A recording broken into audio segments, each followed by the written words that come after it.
So, on meditation, I've spent a lot of years after I was 40 learning meditation. I tried before and I couldn't get the hang of it. So, it was more like just relaxation with my eyes closed. But when I hit 40, I went to Vipassana, spent 10 days in there and loved it. It was like, yeah, amazing. And that's something I highly recommend to anyone, even though most people I've persuaded into it have hated it. But it's you can undo reality in there, and I'll share in the text of the particular meditation method, which isn't Vipassana, it's something else that the Dalai Lama's school of thought actually it came from them. And I ended up in Cooktown in northeast Australia after I spent 3 months sabbatical after getting fired in 2010. And I was already very well versed in silencing my mind and becoming very still for long periods of time. And I spent 3 months all day, every day, burning through my money and just meditating. And went up the East Coast. And I ended up in Cooktown. And I started practicing this particular meditation technique where you're supposed to undo the nature of existence. And it took me 3 days and I got a hell of a headache in the midst of it.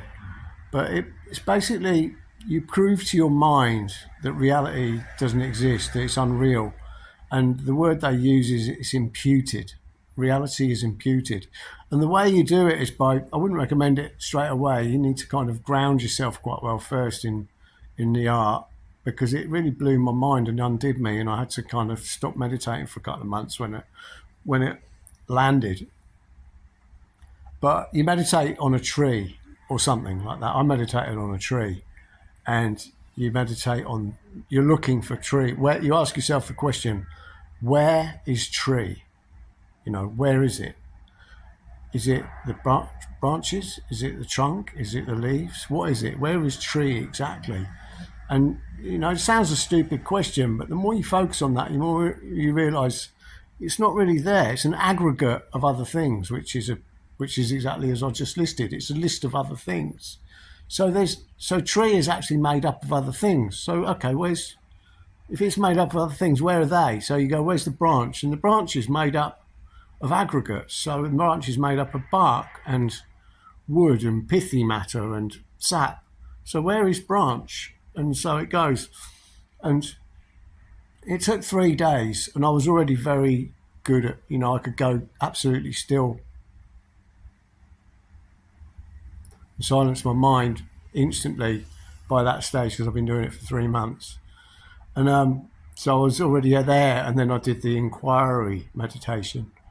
And yeah, suddenly at the end of 3 days, it landed. My brain went, oh, I don't exist. That's what freaked me out. And it sounds kind of silly, or you can theorize and think about it, and that's very different to the experiential understanding that you do not exist. And you don't. You think you do. Something else is going on. And that's another long story that I want to talk about and we'll be sharing. But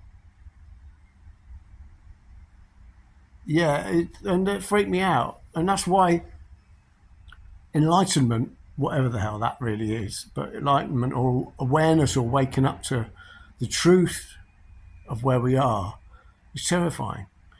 But we also have a duty to ourselves to acknowledge it. Otherwise, we just run around like headless chickens. And I still do run around like a headless chicken. Nothing changes. That's the other funny thing about it. But I understand something now which I didn't understand before, and doesn't make me a better person, doesn't make anything different, other than I now know for absolute certainty that I don't exist and nothing here exists. But you're still going to live in fear, you're still going to pay taxes, and you're still going to feel pain, and you're still going to die, and it's going to hurt. So there's no real get out, is there? There's yeah, they got us. Whoever they is, I don't even know. Anyway, that'll do.